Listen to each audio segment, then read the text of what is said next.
मोर भातार नहीं राखी ऐसन लागता रे सखी उता जान गइल रे जल्दी से गइल घूस पियावा रूस गइल रे जल्दी से गइल घूस पियावा रूस गइल रे मोर भातार नहीं राखी ऐसन लागता रे सखी उता जान गइल रे जल्दी से गइल घूस पियावा रूस गइल रे जल्दी से गइल घूस पियावा रूस गइल रे।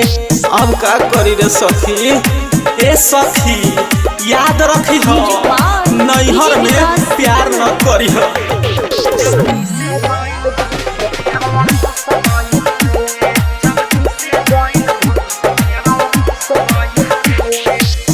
जाके उ सूत गइल सखी हो नीचे हमरा के नहीं पड़ता रे हो पीछे का बताई लाजो के बातें सखी।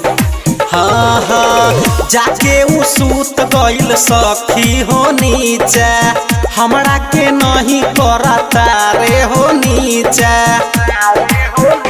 कइल नैहर के प्यार जिंदगी भइल बा बेकार किस्मत फूट गइल रे जल्दी से गइल घूस पियावा रूस गइल रे जल्दी से गइल घूस पियावा रूस गइल रे। अब का कही रे सखी लगता तहरे दूसरे मर्द खोजे पड़ी का रे।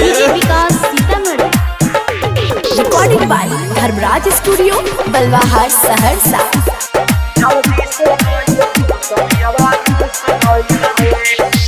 सैया मोहित के हम कैसे समझाई गइली मनावे देला चटकन चलाई कैसे समझाइए सखी।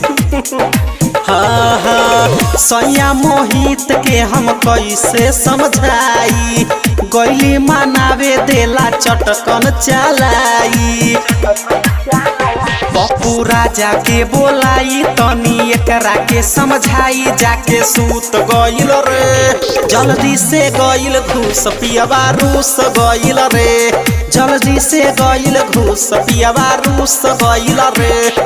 जा रे मुआना जा हमू चल। Dharmraj recording studio Balwahar Saharsa.